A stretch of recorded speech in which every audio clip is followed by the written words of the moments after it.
Acá Sí, hay profe. una. Bueno, las glomerulonefritis pueden ser primarias o secundarias. Lo que a mí me hubiera gustado darles un poco más, a ver, acá está. No, sí está. Eh, entonces, las glomerulonefritis primarias son enfermedades que afectan la estructura y el funcionamiento del glomérulo, o sea, son enfermedades que se van a generar a nivel glomerular, que no va a haber habitualmente otra repercusión en otro órgano, ¿no es cierto? Entonces, las glomerulonefritis, ustedes tienen que pensar que siempre tienen una base inmunológica y que hay una respuesta inmune innata que todos vamos a tener y que se va a dar en base a componentes humorales como son el complemento y proteínas de fase aguda, por eso muchas de estas enfermedades consumen complemento, y también componentes celulares como los linfocitos, los polimorfonucleares, los monocitos macrófagos que se van a transformar después en macrófagos, las células killer, que son los linfocitos T, mastocitos, células dendríticas inmaduras, los linfocitos B1, los T y algunas células endoteliales. Entonces, el glomérulo que va a tener un componente inmune que se va a tratar de adaptar, y entonces va a haber componentes humorales que van a estar producidos por los linfocitos B2 y también componentes celulares que van a estar los helper y los CD8, que son linfocitos citotóxicos. Entonces va a haber allí una respuesta inmune que va a despertar un mecanismo de adaptación, y de acuerdo a esto es en cuanto a la manifestación que ustedes después van a ver como glomerulopatía.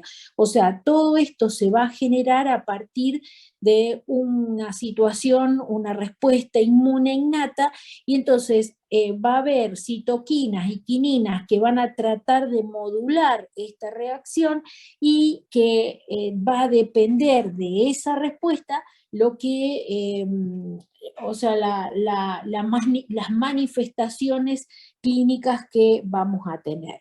En cuanto a la epidemiología, ustedes saben que la glomerulonefritis por IgA, que es la glomerulonefritis de Berger, se da en un 13,4% de todas las glomerulopatías, y que generalmente es la glomerulonefritis que más lleva al paciente a diálisis.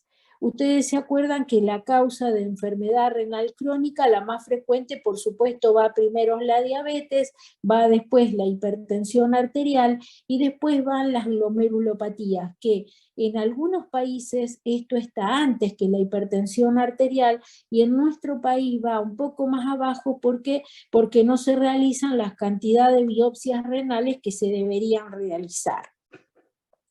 Después, por supuesto, entran las glomerulonefritis focal y segmentaria con un 7,9%, la glomerulopatía membranosa en un 7,2%, y por supuesto que en los más chicos, de acuerdo a las edades, esto es de acuerdo a la incidencia, en los más chicos, de acuerdo a edad, las glomerulopatías más frecuentes van a ser el síndrome nefrótico en los niños, después en los, por cambios mínimos, perdón, y en los adultos las que generalmente más se dan son las glomerulonefritis rápidamente evolutivas.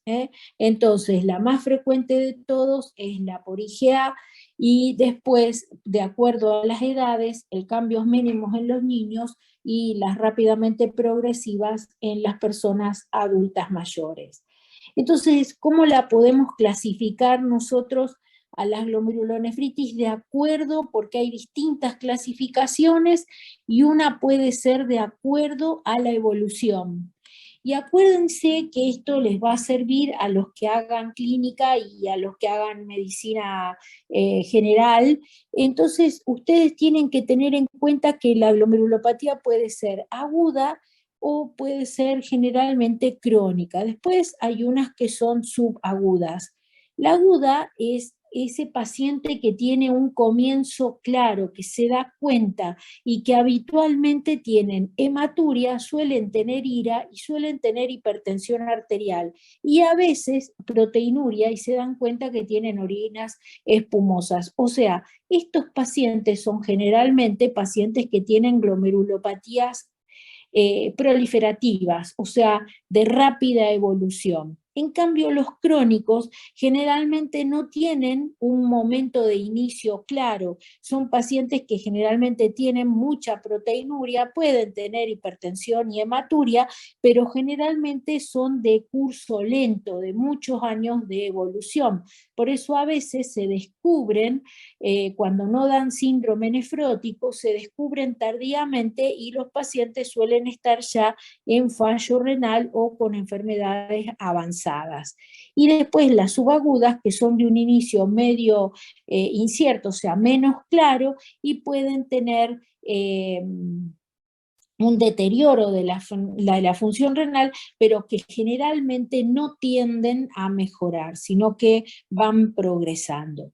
Esta clasificación es una clasificación que es de acuerdo a la histología, y para nosotros es la que más usamos, los nefrólogos.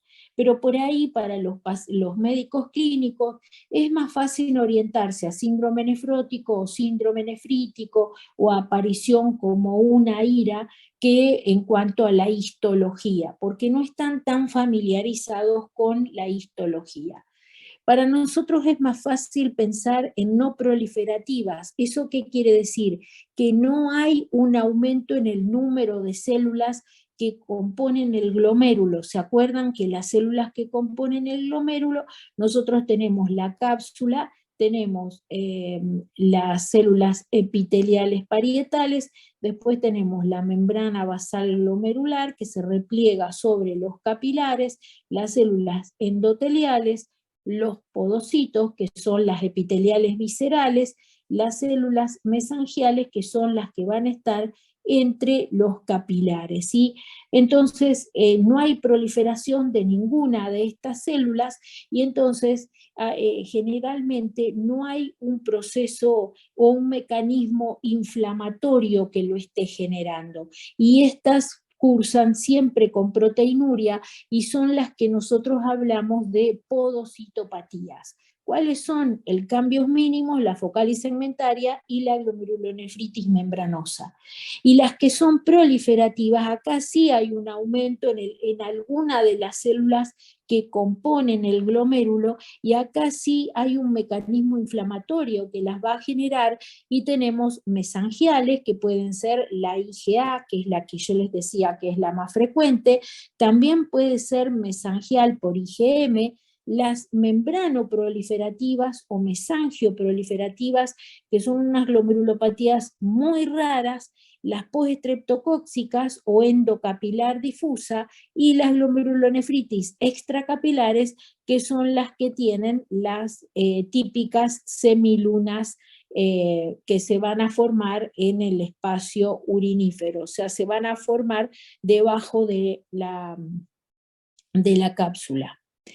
Y también las podemos clasificar de acuerdo a la presentación clínica, y entonces tenemos alteraciones urinarias asintomáticas, como son aquellas que se descubren por un screening, y por ejemplo son hematurias microscópicas o unas proteinurias que son realmente muy, muy leves, son pequeñas proteinurias y que por ejemplo son menores, no superan los 3 gramos, o sea, nunca son nefróticas, y que en este caso pueden ser la enfermedad de la membrana fina o el síndrome de Alport, ¿no es cierto? Esos son enfermedades que pueden generar estas alteraciones urinarias asintomáticas. También se puede presentar como una hematuria macroscópica, que son brotes de hematuria sin coágulos, típica hematuria glomerular, y que suelen aparecer después espérenme un cachito que acá hay alguien que está, ahí está.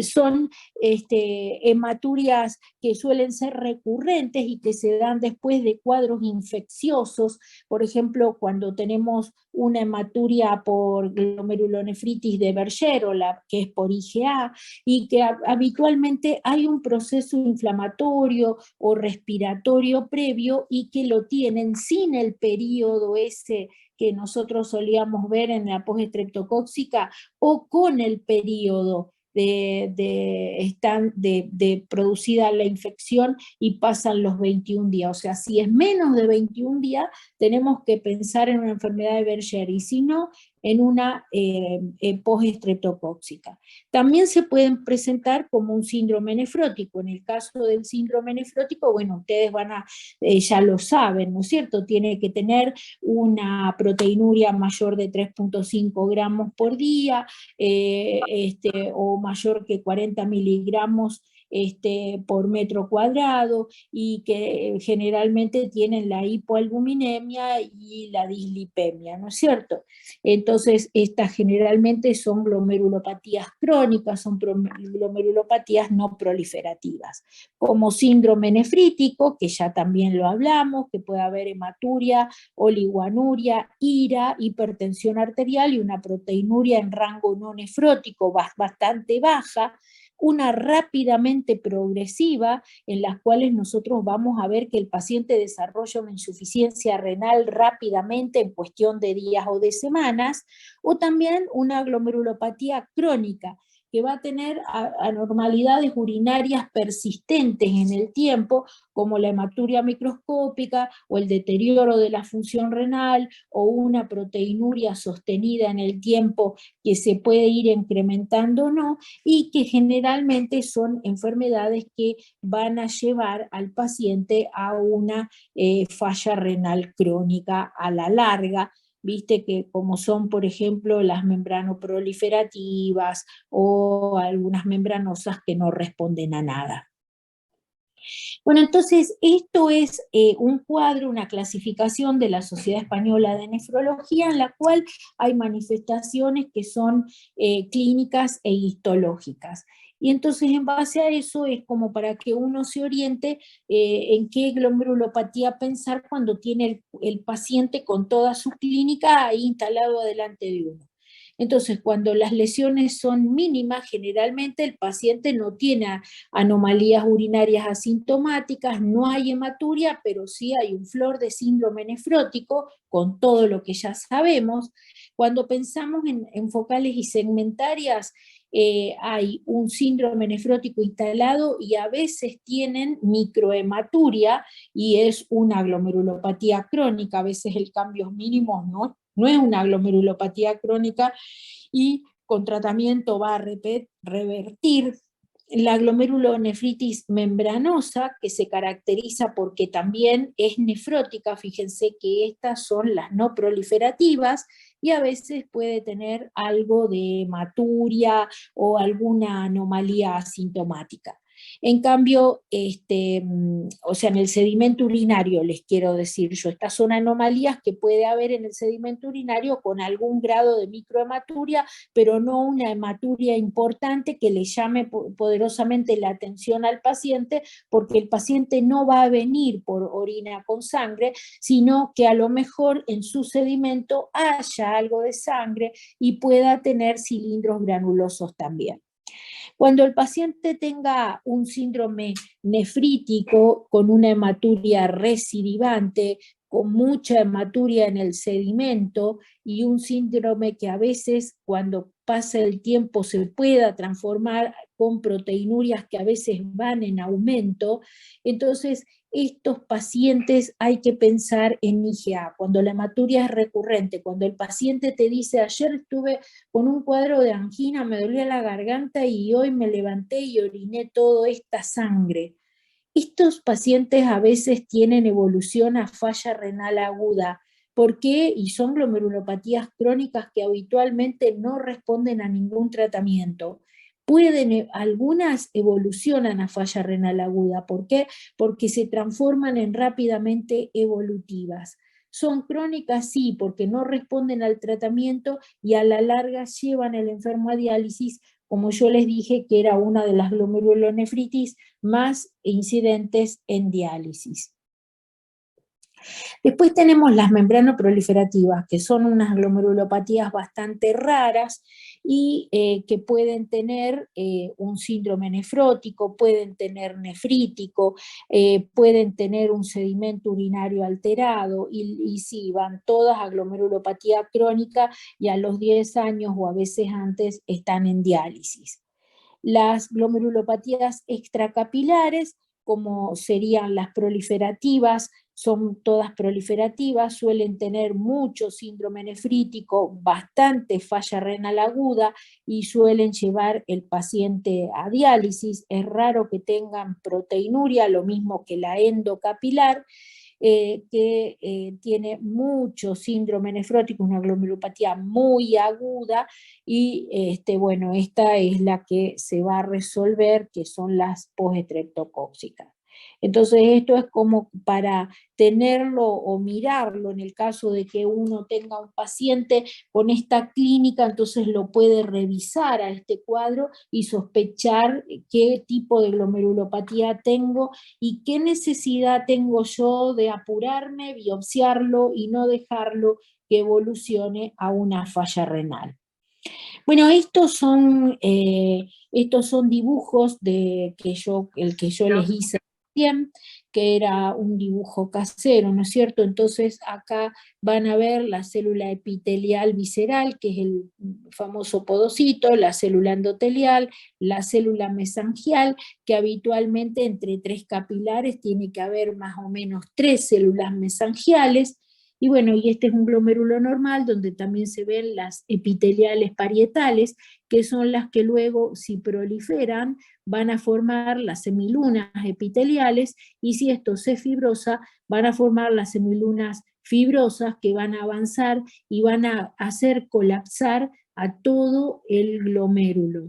¿Entienden? Entonces, por eso es muy importante cuando uno lee una biopsia, si a alguien le interesa esta especialidad, si uno ve, ¿cómo es que se llama? Semilunas epiteliales, todavía hay cierto tiempo para frenar esta proliferación y revertir el cuadro de glomerulonefritis. En cambio, cuando las semilunas son fibrosas, eso quiere decir que ese glomérulo se va a terminar fibrosando por completo y se va a terminar perdiendo. Y esta es una foto, la que está acá abajo, de una microscopía óptica común con tricrómica de Mason, en las cuales se ven, ¿no es cierto?, los podocitos, que son estos que están señalados con verde. Fíjense, ese es un podocito, son células grandes, se ven las luces capilares, la que está en azul es una célula endotelial,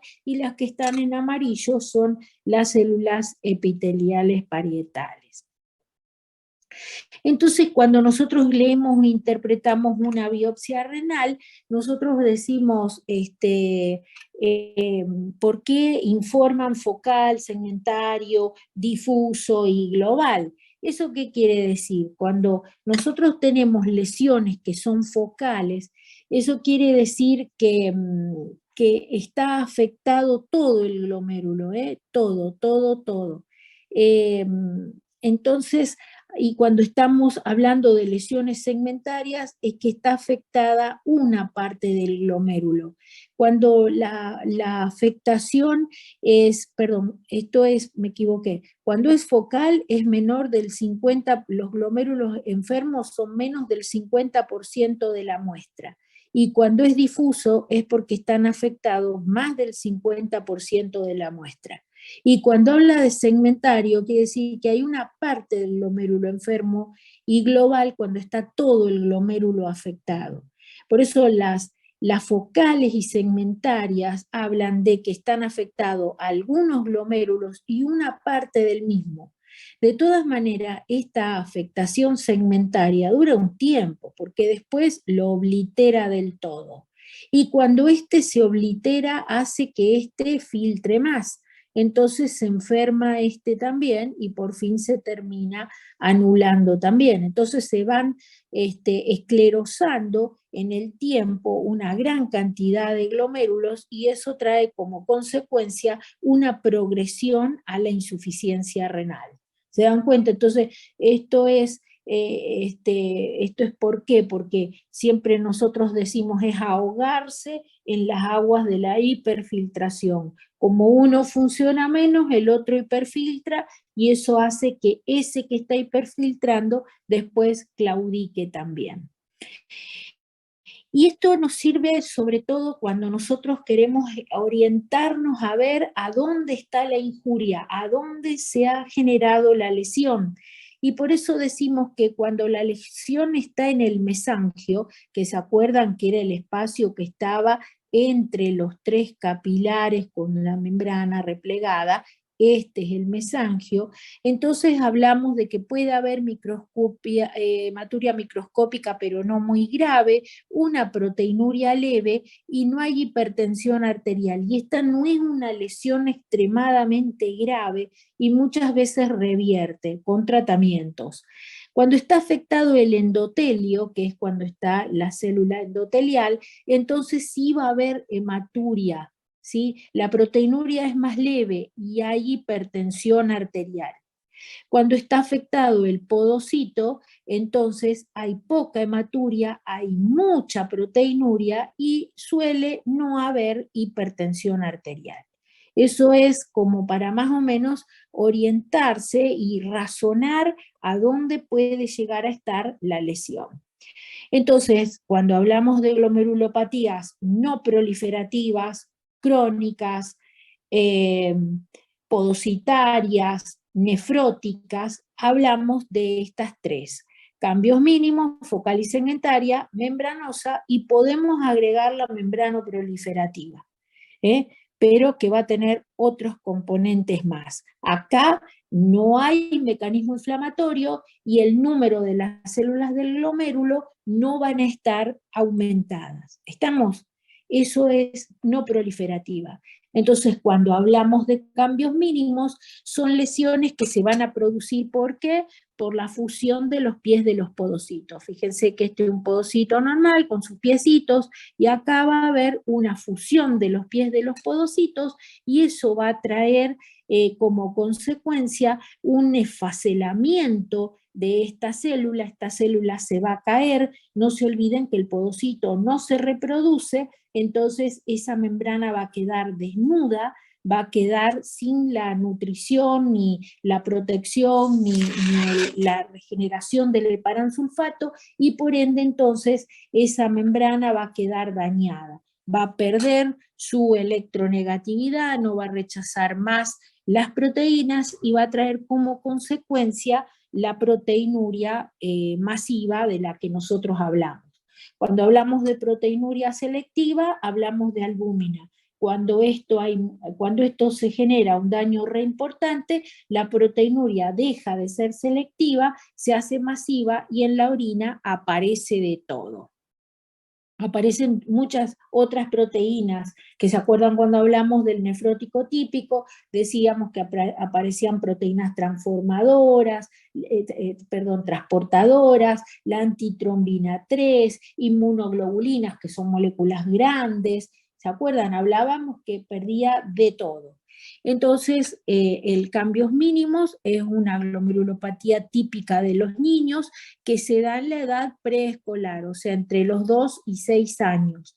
Habla de escolaridad, no de niños que van al jardín, ¿no es cierto? De niños que ya teóricamente tienen que empezar a aprender a leer. Hasta ahí va el cambios mínimos. Después, cuando son más grandes, ya empiezan a aparecer otras glomerulopatías, y si entonces esta enfermedad en ese momento no responde, tenemos que pensar en otra y biopsiarlo. Hasta ese momento el niño no se biopsia.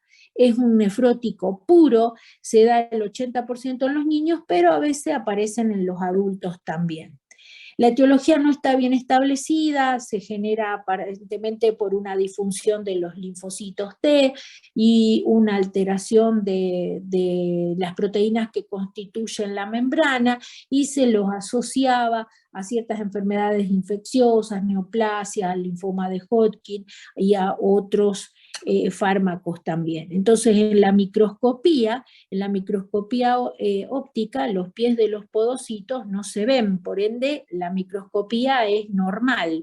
Y cuando nosotros hablamos de inmunofluorescencia, hablamos de depósitos, y la inmunofluorescencia es una técnica con la cual a la biopsia la someten a un procedimiento en el cual le ponen anti-IgM, anti-IgG, anti-C3, antifibrinógeno, y entonces con un microscopio de inmunofluorescencia se mira la muestra a ver si se generaron esa reacción, y entonces uno puede identificar de qué son y a dónde están esos depósitos. Y en el caso de cambios mínimos, no hay depósitos en la inmunofluorescencia, y en la microscopía electrónica, que sería la que nos daría el diagnóstico, hay un estrechamiento y una fusión de los pies de los podocitos. Se clasifica, la clínica de esta es un nefrótico típico, y muchas veces puede haber deterioro de la función renal si uno pone IECA o pone ARA2 o usa AINES. ¿Por qué? Porque inhibe las prostaglandinas, entonces puede generar una caída del filtrado glomerular. Entonces hay patrones de respuesta de cambios mínimos al tratamiento con esteroides, porque habitualmente estas lesiones se tratan con corticoides, 1 miligramo kilo peso por más o menos entre 4 y 8 semanas, y después se inicia la retirada del corticoides, que se hace en forma muy, muy lenta. Entonces uno considera que el niño o el adulto o lo que fuera tiene una remisión completa cuando esta proteinuria bajó a 300 miligramos por día. Hay una reducción parcial cuando la proteinuria bajó a menos de 3.5 gramos en el día, o por lo menos un 50% del nivel inicial con el que nosotros arrancamos, y aparte corrige la albúmina en el suelo. Tiene que bajar del rango nefrótico, o por lo menos el 50%, porque si arrancamos con una proteinuria de 12 o de 15 gramos, como podemos ver, entonces, bueno, con que bajemos a 7, a 5, estaríamos súper contentos, y todavía estamos dentro de rango nefrótico, pero nos está mostrando que está respondiendo. Se considera que tienen recidiva cuando esa proteinuria reaparece en rango nefrótico y agrega la hipoalbuminemia. Por eso la proteinuria es lentita, piénsenlo siempre. Entonces es algo que va a ir bajando lentamente. En cambio, la albuminemia se tiene que empezar a corregir. Entonces, esa es la respuesta, o sea, lo que uno puede observar en un cambios mínimos. Y también puede ser corticosensible, o sea, que responda de primera y no recidive más. No vuelva a tener proteinuria que supere los 500 miligramos en el día. Corticosensible, ¿eso qué quiere decir? Tiene una respuesta primaria, pero después, dentro de los 6 primeros meses, el paciente recidiva. Recidiva frecuente tiene respuesta primaria y tiene 2 o más recidivas en los 6 primeros meses de tratamiento. Córtico dependiente quiere decir que el paciente responde inicialmente, cuando le queremos bajar la dosis recae. Y el resistente es aquel paciente que siempre está nefrótico, que nunca respondió al tratamiento, o que tiene muchas recidivas dentro, que aparte, además de estar siempre con proteinuria alta, tiene episodios de crisis nefróticas. Habitualmente estos chicos tienen mutaciones genéticas, son chicos que no responden en la vida al tratamiento, son complicados y hay que hacerles un estudio genético para determinar si tienen mutaciones. Y bueno, y no sé, son pacientes que uno lo hace, ¿por qué? Para no bombardearlos a una serie de inmunomoduladores y demás, porque vos sabés que va a recaer y lo estás exponiendo a unos tratamientos terribles, y también porque el pronóstico del trasplante va a ser otro. Entonces, ¿qué hacer con un cambios mínimos? Que tenemos una biopsia, bueno, prednisona, 1 miligramo kilo día durante 8 a 16 semanas. Habitualmente uno lo tiene con dosis plena alrededor de 8 semanas y luego lo empieza a disminuir. Si este paciente a las 16 semanas no responde, hay que rebiopsiar. ¿Por qué? Porque a lo mejor yo caí en tejido sano con la biopsia renal y el paciente tiene una focal y segmentaria, porque como yo les contaba, hay afectado algunos glomérulos y una parte del glomérulo. Entonces a lo mejor yo caí en un riñón sano y al lado hay una focal y segmentaria, por eso hay que rebiopsiar. Y se puede tratar con ciclofosfamida o con tacrolimus, y en el caso de que esto no responda, se puede pasar a micofenolato o cambiar la ciclosporina o tacrolimus, que son dos drogas con el mismo mecanismo de acción y que tienen como consecuencia muchas veces que al sacarla recaigan, entonces se pasa a ciclofosfamida o a micofenolato, y acá al revés, ¿no? Generalmente uno termina con micofenolato.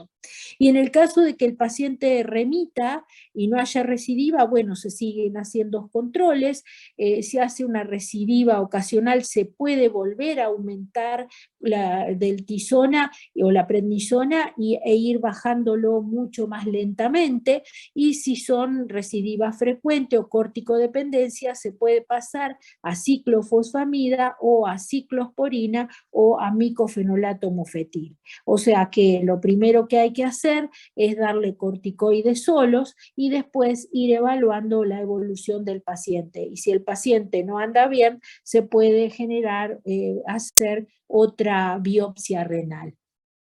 Esto es la focal y segmentaria. Esta es una glomerulopatía, como yo les expliqué recién, hay una parte del glomérulo que está afectada y hay otra parte que se la ve bien, o sea, hay una parte afectada y otra parte del glomérulo que está bien, pero esto va a durar poco. ¿Por qué? Porque después se va a terminar haciendo una lesión global. ¿No es cierto? La inmunofluorescencia suele ser negativa también, a veces tienen inmunoglobulina M, y en la óptica lo que se ven son esas lesiones de esclerosis. La focal y segmentaria entonces se da generalmente por varias razones. Una de las razones por las que se da es sin una causa aparente, o sea que se podría considerar primaria o idiopática. Y las secundarias pueden ser por hiperfiltración, como es por ejemplo la obesidad o la diabetes, por tóxicos o por cicatrización, porque a lo mejor este paciente tuvo una glomerulopatía proliferativa y quedaron los glomérulos lesionados, respondió bien a los tratamientos, se frenó la proliferación, pero a causa de esa hiperfiltración que genera sobre estos glomérulos que están sin funcionar y que sería por un número reducido de nefronas, ¿no es cierto?, va a dar una focal y segmentaria. O sea, esos pacientes se van a asociar a una reducción en la masa renal funcionante. Y eso puede ser por una agenesia, por una displasia renal, por una nefropatía por reflujo, por una olígano nefrona, o porque haya una extirpación quirúrgica, porque haya destrucción de tejido renal, como las necrosis corticales, o los cánceres, o la tuberculosis. Entonces, en esos casos, ustedes van a tener una masa renal reducida que va a generar hiperfiltración. O también puede ser que el paciente tenga un número de nefronas normales, pero que esté hiperfiltrando, como es el obeso y el diabético. Entonces, también la puede generar. O también puede ser secundaria a infecciones, como las infecciones virales, como es el HIV, a tumores, a la heroína, que los otros días me preguntaban, bueno, una de las drogas que da síndrome nefrótico es la heroína, y bueno, y la hiperfiltración que está relacionada con estos procesos que acabamos de ver. Y hay una genética que es muy rara, que bueno, se necesita que se dé en familias y por supuesto hacer todo el estudio genético. Entonces recuerden que la focal se da en un 20% de las glomerulopatías de los adultos, y la más frecuente de ver son, son generalmente secundarias y son por hiperfiltración, ya sea porque tengan menos número de nefronas o porque estén hiperfiltrando por una obesidad mórbida, cosas por el estilo. Bueno, entonces acá la hiperfiltración es la vasodilatación preglomerular, aumenta el filtrado y aumenta mucho la fracción de excreción o de filtración, y eso trae como consecuencia este desgaste, y en las biopsias ustedes van a ver así, ¿ves? Pedazos del glomérulo que están afectados y otra parte que no están afectados.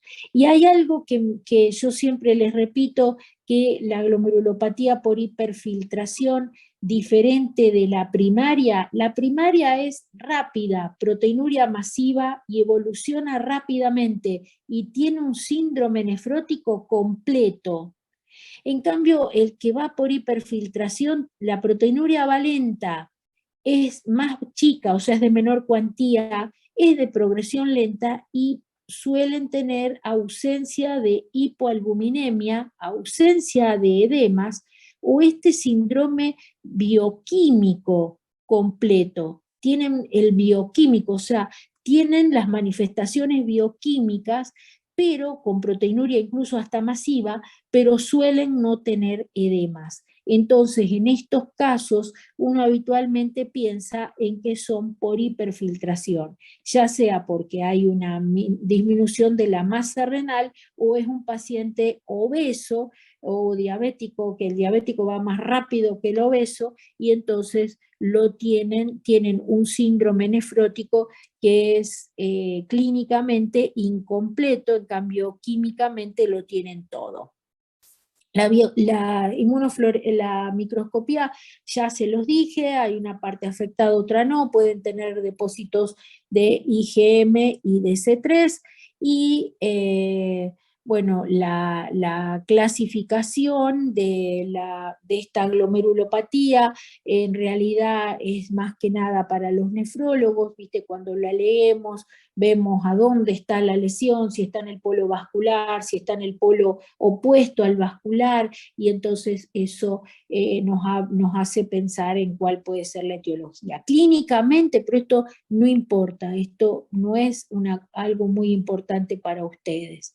Lo más importante es que tienen un nefrótico, hematuria, hipertensión arterial, y en algunos pacientes puede haber, suelen tener hipertensión arterial y la insuficiencia renal, que generalmente en el 50% de los casos va a fallo renal terminal. El tratamiento, miren, el tratamiento habitualmente se hace tratando de que bajen de peso, se les da IECA o ARA2, y si la creatinina, sobre todo si son primarias y la creatinina es baja, porque si es secundaria, nosotros por más que le demos lo que le demos, no van a responder. Se puede dar prednisona 1 miligramo kilo, 8-12 semanas, y después se intenta el descenso de la dosis, también asociado a IECA o ARA2, y si nosotros consideramos que es un córtico resistente o dependiente, lo podemos cambiar a ciclosporina o a tacrolimus, clorambucino o micofenolato. Pero por supuesto, nosotros tenemos que ir evaluando a este paciente, porque a veces someterlo a estas terapias no tiene sentido, porque son terapias muy inmunosupresoras que no van a darle a lo mejor muchos beneficios. Si el paciente remite, bueno, vamos disminuyendo lentamente los corticoides, y si vuelve a tener un brote que es común, volvemos a darle prednisona. Esa sería una de las opciones. En ese caso tendríamos mucha suerte, vamos a estirar la vida renal un tiempo bastante prolongado, y bueno, vamos a hacerlo que ande mejor, por más tiempo sin necesidad de diálisis. La glomerulonefritis membranosa es la glomerulopatía más frecuente del adulto mayor, o del adulto, como es el cambio mínimo en los niños. En el adulto se dan un 25 o un 30% de los casos, entre la cuarta y la quinta década de la vida, afecta más a los varones, puede ser primaria o puede ser secundaria. La enfermedad primaria, que esto es algo que me interesa muchísimo decirles, que no está en esta diapo porque es no es nueva esta diapositiva. Cuando es primaria, nosotros tenemos que, sospechamos o no sabemos, le podemos medir los anti-PLA2R. ¿Qué son los anti-PLA2R? Son anticuerpos que generan los podocitos.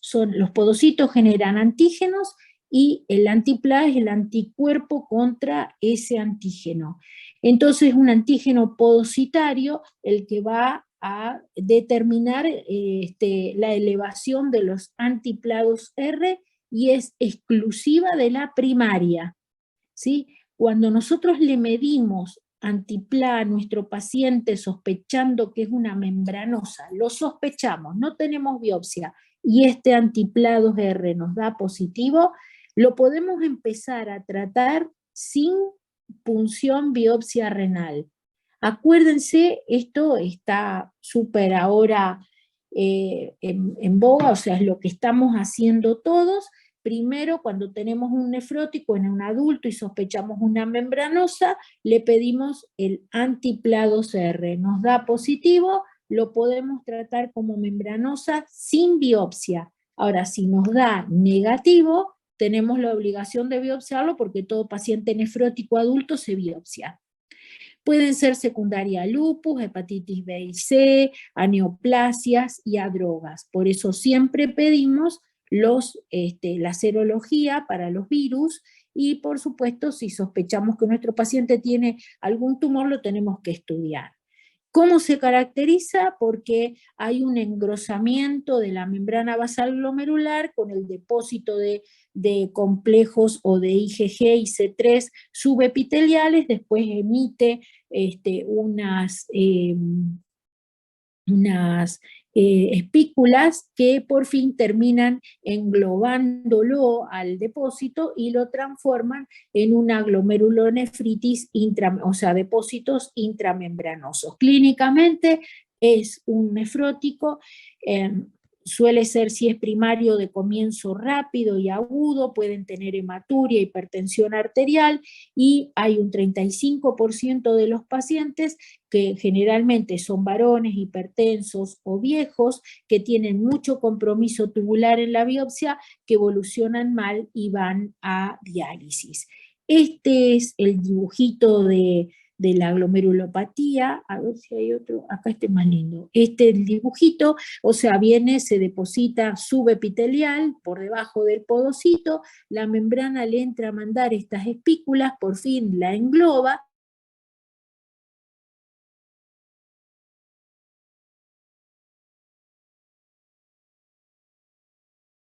diálisis. Entonces, siempre descartar las causas secundarias, hay que bloquear el sistema renina-angiotensina-aldosterona por lo menos durante 4 meses, siempre traten de llevar a esta tensión arterial con bloqueantes del sistema renina, sacar la sal de la dieta, hacer una dieta hipoproteica, y bueno, si después de 4 meses de estos tratamientos mi paciente no responde, entonces esto es el inicio del tratamiento. ¿Por qué? Porque hay un 35 a un 40% de los pacientes que remiten espontáneamente.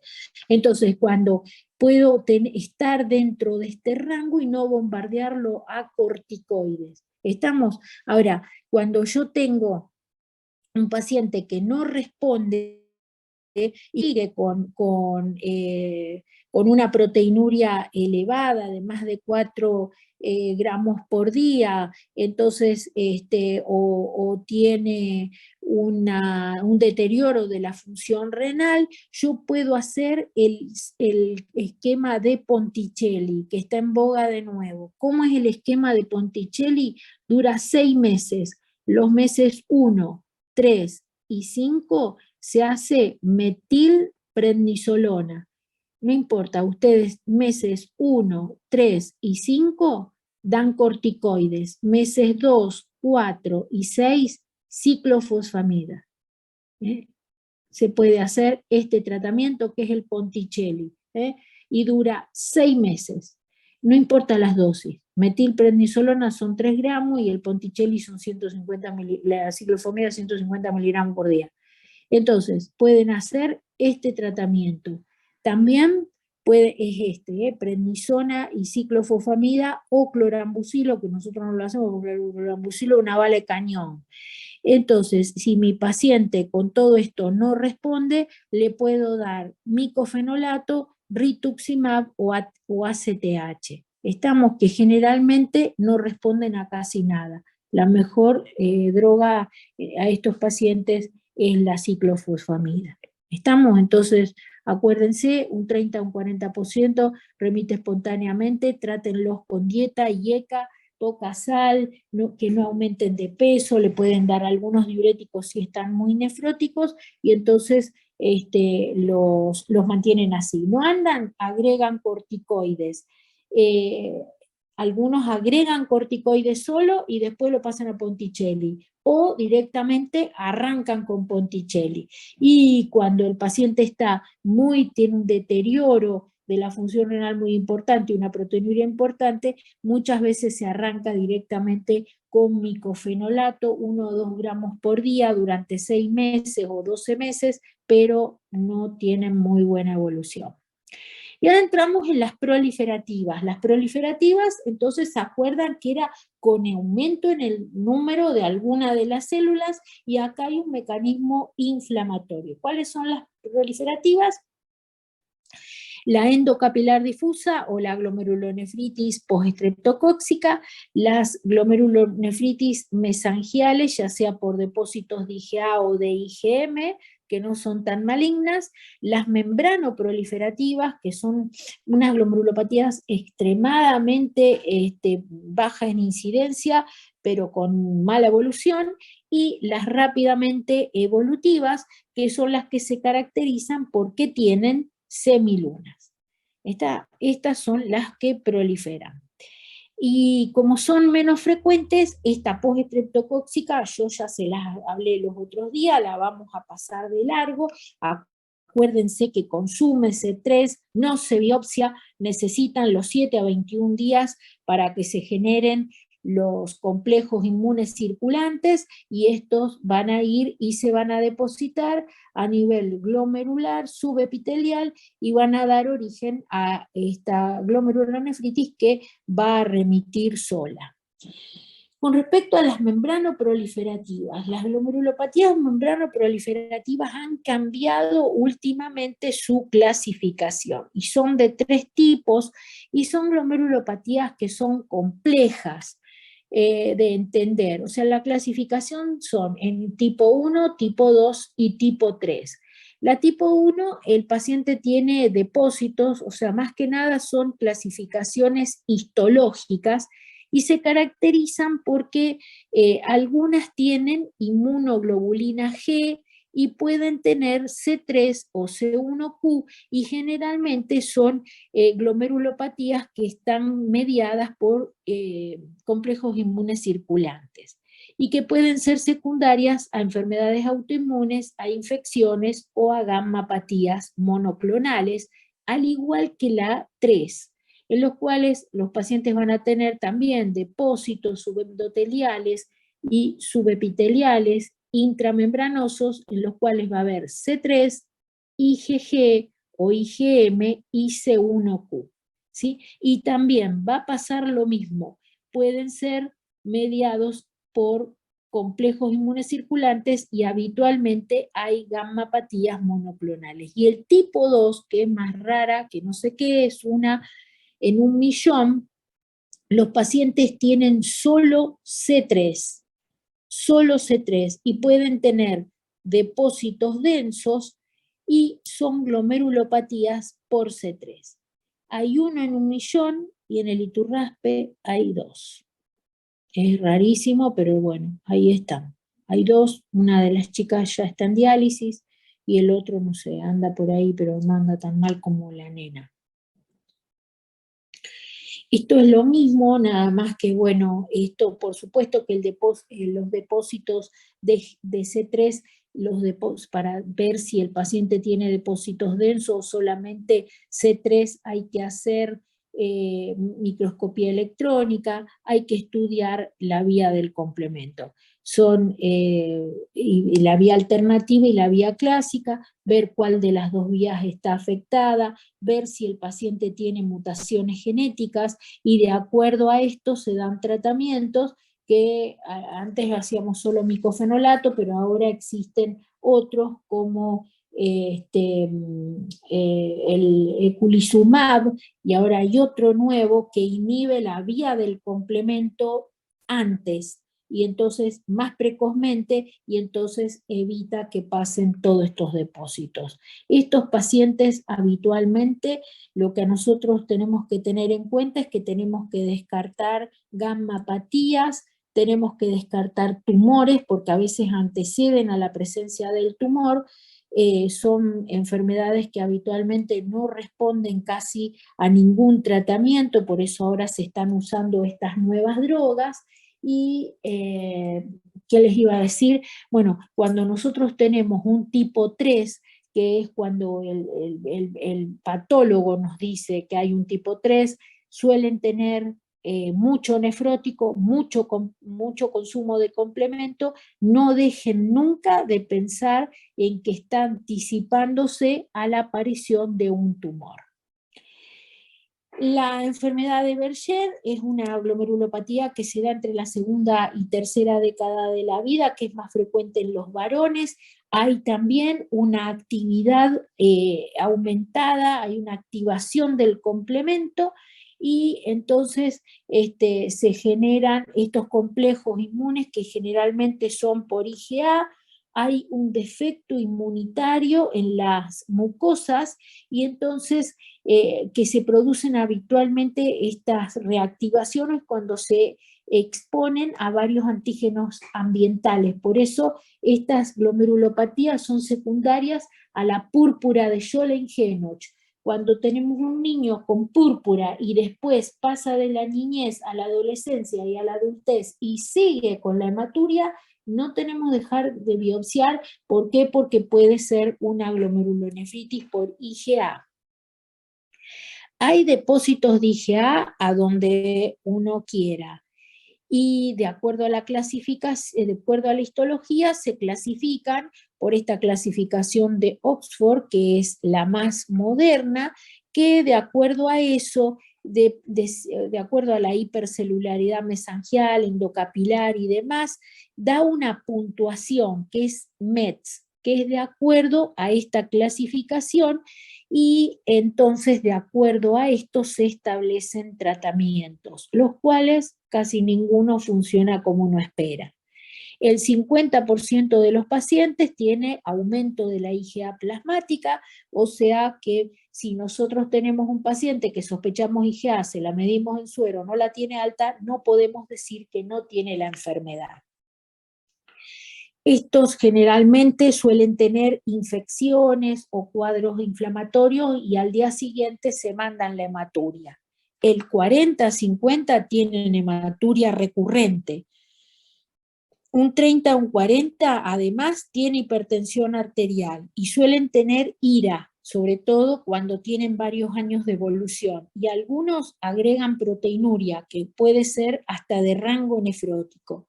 Generalmente el 30% va a enfermedad renal terminal, o sea, a diálisis a los 20 años. Y andan peor los varones, los que inician muy chicos la enfermedad, los que tienen hipertensión y aquellos que desarrollan proteinuria. Esos son los que peor van a andar. Y esta enfermedad en algunas situaciones puede transformarse en rápidamente evolutiva. O sea que en la histología podemos ver cualquier tipo de lesión e incluso, fíjense, esto es un glomérulo que teóricamente acá estaría la cápsula y fíjense qué flor de semiluna hay acá, ¿eh? Y todavía tiene algo de epitelial. Fíjense que acá el espacio urinífero está respetado y acá no está respetado y el glomérulo está como aplastado porque se le viene un problema terrible a este glomérulo, por supuesto que ya debe estar colapsado. Y si lo miramos en la inmunofluorescencia, ustedes van a ver, estos son varios glomérulos a menor aumento, acá es a mayor aumento, y van a ver que hay depósitos mesangiales, acá se pueden ver depósitos mesangiales, pero también alrededor de los capilares, o sea que va a haber depósitos de IgA hasta a nivel de los túbulos, estos son solo glomérulos, y acá en esta muestra, la de arriba a la izquierda, no se ven los túbulos pintados, pero en algunos casos sí pueden aparecer. El tratamiento es incierto, ahora se están dando GECA y ARA2, por supuesto, se da omega 3, se suele dar corticoides a altas dosis, se dio ciclofosfamida y se da micofenolato sin evidencia de respuesta al tratamiento, no están respondiendo a prácticamente nada. O sea, muchas veces se les daba omega 3 a altas dosis sin respuesta, lo mismo que IECA y ARA2. ¿Cuánto tiempo se espera para saber si responde? Y vos das generalmente a estos pacientes, les das corticoides en dosis de 1 miligramo kilo y lo tenés entre 4 y 8 semanas.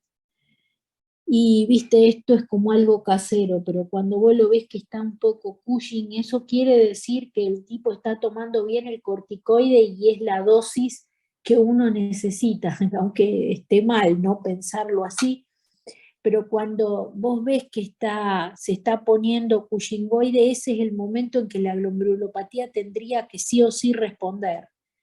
Pero eso es casero, no lo repitas, es algo que nosotros vemos, no está en ningún lado escrito, pero son entre 4 y 8 semanas, sí o sí, de tratamiento a dosis inmunosupresoras, y bueno, y después uno tiene que evaluar con la proteinuria y con la hematuria la respuesta que tiene el paciente. Estos son los que peor andan, son los que tienen proteinuria, o sea que uno lo que busca es bajárselas para tratar de que la evolución de la enfermedad sea más lenta. Bueno, y ahora se están dando otros tratamientos están en periodo de fase 3 todavía, no están autorizados y están usando inhibidores de la angio 2 y están viendo si están evaluando, ¿no? Todavía no está terminado el trabajo. Y las rápidamente evolutivas son enfermedades sumamente agresivas, están mediadas por inmunocomplejos, en los niños son más frecuentes esas, las mediadas por inmunocomplejos, y en los adultos las pausa inmune, que ahora les explico lo que es. Hay 3 tipos, el tipo 1 que es la que está mediada por anticuerpos antimembrana basal glomerular, que van a estar dirigidos contra el colágeno 4 y que se da entre la segunda y tercera década de la vida y en los viejos, entre la sexta y la séptima década, es más frecuente en los varones y puede ir asociado a un anticuerpo antimembrana basal alveolar, y entonces es el Guttpascher, que está asociado a hemorragia pulmonar. Entonces acuérdense, el tipo 1, anticuerpos antimembrana basal glomerular.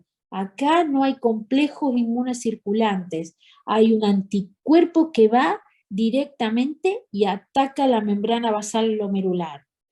En el tipo 2, que es más frecuente, que se da en un 40% de los pacientes y que generalmente es secundario a otras enfermedades, como por ejemplo al lupus eritematoso sistémico o a la púrpura anafilactoide o a la endocarditis bacteriana subaguda, o también derivaciones ventrículo-atriales, que ahora se hacen ventrículo-peritoneales, antes se hacían ventrículo-atriales y daban mucha endocarditis bacteriana, o a la crioglobulinemia mixta. Hay inmunocomplejos, o sea, se forman inmunocomplejos que son los que se van a ir a depositar subendotelial, ¿entienden? Y el tipo 3, que es la pausa inmune o glomerulonefritis necrotizante idiopática, que se da en el 40% y que es más frecuente en los adultos mayores, sobre todo en edad avanzada, por eso les puse acá, es una glomerulopatía en la cual en la inmunofluorescencia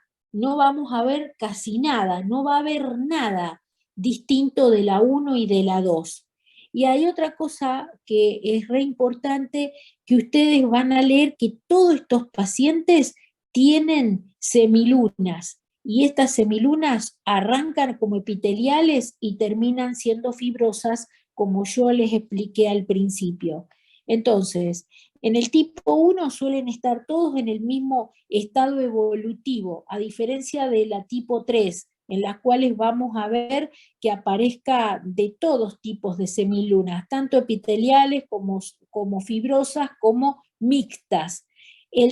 La tipo 2, la glomerulopatía tipo 2, bueno, entonces en estos casos va a haber algunos glomérulos que van a estar intactos, y en la tipo 3 vamos a ver muchas lesiones de vasculitis.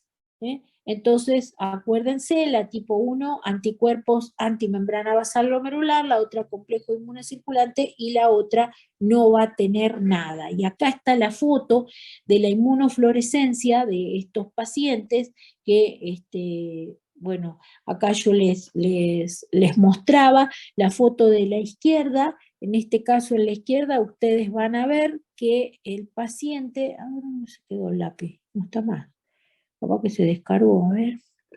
En la inmunofluorescencia, en la foto de la izquierda, ustedes van a ver cómo el depósito es lineal. ¿Ven que tiene una línea? No anda mi lápiz, no puedo señalar más, no sé qué le pasó. Bueno, y del otro lado, en el medio, perdón, hay complejos inmunes, por eso es granular, y la última, la del lado derecho, es por ANCA, o sea que en este caso hay anticuerpos anticitoplasma y antinucleolo de neutrófilos y no hay casi inmunofluorescencia, pero en las tres va a haber semilunas. Estamos lineales, inmunocomplejos y semilunas. En el caso de la glomerulopatía por anticuerpos antimembrana basal glomerular, ustedes van a ver ese depósito lineal, van a ver la semiluna fibrosa arriba a la izquierda, fíjense que ocupó casi todo el espacio urinífero, y van a ver puede tener con o sin hemorragia pulmonar. En el caso de que tenga hemorragia pulmonar, se pueden ver también anticuerpos antimembrana basal alveolar, que es la foto de abajo a la derecha, y el pulmón completamente hemorragíparo. Y en estos casos, si tiene la hemorragia, es el Guttpascher, y de lo contrario es solamente antimembrana basal glomerular. Entonces este es un cuadro que el que quiere lo aprende y el que no, no lo aprende, no importa, pero que resume la tipo 1, que es por inmunofluorescencia lineal y anticuerpos antimembrana basal glomerular con y sin hemorragia pulmonar, la granular, que sería la tipo 2, en la cual puede ser por IgA, una evolución de una mala, de una IgA, la púrpura de Scholen-Henoch, que puede evolucionar también a esto, el lupus, que es la más frecuente, las infecciosas, que es la aguda postinfecciosa con mala evolución, también puede ir a este tipo de glomerulopatía, la membrana proliferativa tipo 1, tipo 2, la membranosa cuando tiene depósitos que se transforman en subendoteliales y evoluciona mal, y otras como las fibrilares que son raras. Y la pausa inmune, que puede ser, son las vasculitis, cuando no es sistémica, habitualmente es una glomerulonefritis por ANCA, que puede ser ANCA-P o ANCA-C. Si el paciente no tiene, o sea, puede ser un Wegener o puede ser si es Wegener, si tiene granulomas, y si no tiene granulomas, puede ser una microangiopatía trombótica con, sin asma, la polangitis y poliangitis, y la otra que es la de Shure-Strauss. Entonces, esto es un cuadro como para tener una idea de las glomerulopatías que lo pueden llegar a generar. Bueno, esto es lo mismo, es un cuadro parecido al anterior, y acá está la clínica, son todas glomerulopatías rápidamente evolutivas, generan ira, generan nefrítico, suelen ir con hipertensión arterial, y la glomerulonefritis tipo 1 es una glomerulonefritis que se caracteriza porque enseguida lo transforma en oligoanúrico o anúrico, o sea que tiene una ira muy rápidamente, y que el 90% desarrolla una insuficiencia, perdón, un 40% va a falla renal, y que tienen anticuerpos antimembrana basal glomerular. El tipo 2 no es tan aguda como la anterior, pero también genera hematuria, proteinuria, hipertensión arterial. La primera es muy rápida, la segunda es menos rápida, es más indolente, el paciente no se da tanta cuenta de que está tan comprometido y puede tener alteraciones. Estos pacientes suelen tener muchas manifestaciones de la enfermedad sistémica que tienen, y la tipo 3 es la menos sintomática, y que generalmente entre un 80 a un 90% tienen ANCA, anti-PMO o anti-PR3, o sea, anticitoplasma o antinucleolos de los neutrófilos, y suelen a veces tener una vasculitis sistémica, a veces tienen hemorragias pulmonares, a veces tienen manifestaciones cutáneas como púrpuras, o a veces multisistémicos. Bueno, las más frecuentes asociadas a ANCA son la poliangitis microscópica, la enfermedad de Wegener, y menos frecuente el Shure-Strauss. ¿Cuándo es el pronóstico malo? Cuando nosotros la diagnosticamos con una creatinina elevada, generalmente mayor que 2, y cuando en la microscopía hay fibrosis intersticial y semilunas, sobre todo semilunas fibrosas. Las semilunas epiteliales, generalmente cuando los tratamos, algunas suelen desaparecer. La tipo 2 está muy relacionada a los síntomas de la enfermedad sistémica, ¿sí? Y el tratamiento, bueno, acuérdense, el tratamiento de estas glomerulopatías es así. En la tipo 1, sí o sí, hay que plasmaferear. ¿Por qué? Porque yo con la plasmaféresis voy a barrer los anticuerpos antimembrana basal glomerular. Sí o sí. De esto depende el éxito de la evolución de esta glomerulopatía. Y en las tipo 2 y tipo 3 se hace el siguiente tratamiento. Primero, una inducción. Este sería tipo 2 y tipo 3. Se hace una inducción.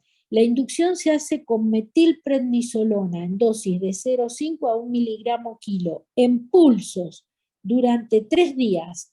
Habitualmente nosotros le damos día 1, día 2 y día 3, le damos un pulso de metilprednisolona que habitualmente llega a 1 gramo por el peso de los adultos. Después, el día 4, bajamos a metilprednisolona 1 miligramo kilo vía oral a partir del 4.º día y durante 30 días. Y después empezamos a disminuir la dosis. Conjuntamente el día 4, con esa inicio de corticoides vía oral, damos ciclofosfamida en dosis de 0,5 a 1 miligramo metro cuadrado y habitualmente se da durante 6 meses. ¿Sí? O sea que hacemos los primeros 3 días metilprednisolona, el 4.º día arrancamos con la vía oral y con la ciclofosfamida.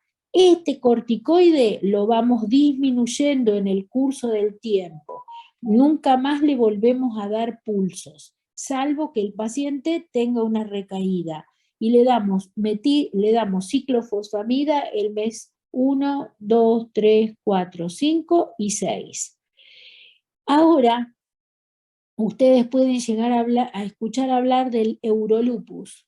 El Eurolupus habitualmente le da al paciente 6 pulsos, pero en 3 meses, en vez de en 6. Y le da pulsos de 500 miligramos el día 1 y el día 15, el día 1 y el día 15, el día 1 y el día 15. Pero le da 500 miligramos. Es como que ahorran la dosis de ciclofosfamida para no tener tantos efectos indeseables. ¿Estamos? También se puede dar rituximab en el caso de que el paciente haya hecho varios ciclos de ciclofosfamida y la dosis máxima es de 10 gramos en un individuo. Entonces, antes nosotros usábamos 1 gramo por mes durante 6 meses. Entonces, lo agotábamos muy rápido. Eso también. Y la ciclofosfamida da mucha esterilidad en las mujeres y también da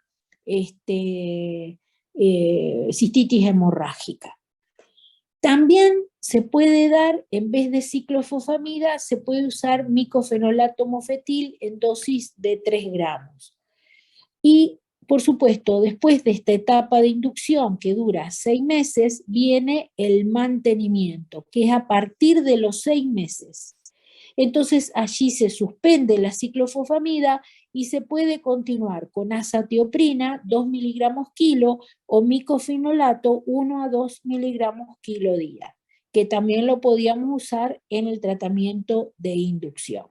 Acá está en la tipo 1, sí o sí, plasmaféresis, para que barra los anticuerpos y después sí puedo iniciar tratamiento con corticoides y ciclofosfamida. Estamos.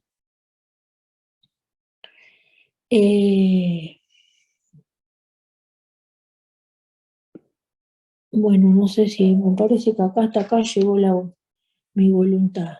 A ver si hay algo más.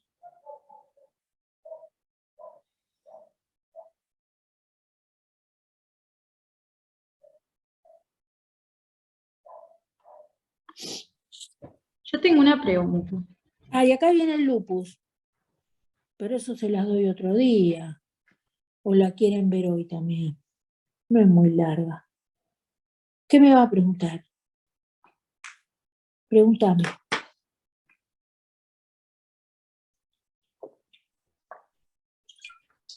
La membrana proliferativa entonces se puede presentar como proliferativa y no proliferativa.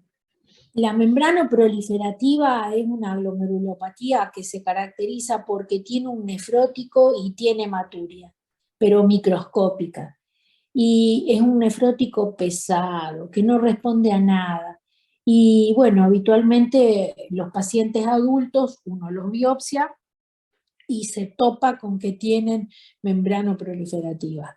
Son rarísimas y la mayoría evoluciona mal, pero se presentan habitualmente como un síndrome nefrótico. Lo que pasa es que son proliferativas en la microscopía, por eso no van dentro de las nefróticas puras,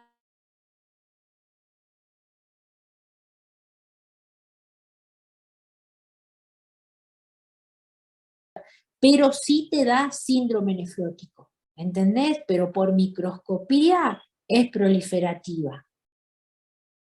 No te metas en esa. Cuando vos hablas de nefrótico, habla de las 3 clásicas. Y cuando vos tenés un nefrótico y lo mandás a biopsiar y tiene una membrana proliferativa, si sos nefrólogo, que Dios te ayude. Y si no, derivalo, porque son difíciles de tratar, o sea, uno trata, después muchas veces terminas teniendo que hacer electrónica, tenés que ver bien de qué son los depósitos, y bueno, y tratarlo así como tal. Consumen un montón de complementos, son pacientes muy inmunocomprometidos, y el tipo 3 suele anticipar tumores. Eso sí, si te da un tipo 3, tenés que pensar que pueda desarrollar un tumor a corto plazo. O a veces hasta 2 años antes aparecen. Pero son nefróticas, pero histológicamente no, son proliferativas. No sé si me entendés. Sí, sí, buenísimo. O sea, directamente lo marco como proliferativo. Son proliferativas, sí, pero clínicamente pueden darte un síndrome nefrótico.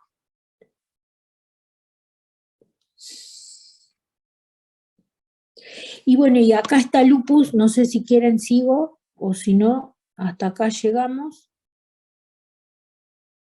Todavía no fueron a, ¿cómo se llama? Con el doctor, no fueron a reumatología. Si no, se las doy después con diabetes, como quieran, díganme, o como ustedes prefieran.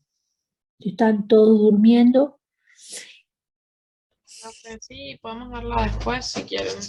Bueno, y después, les voy a, entonces las voy a ver si le tengo que corregir algo. Me parece que hay algunas cosas que las podría mejorar de este PowerPoint, porque esto es viejo, este Power es viejo, pero es más o menos así, y es más o menos lo que ustedes tienen que saber.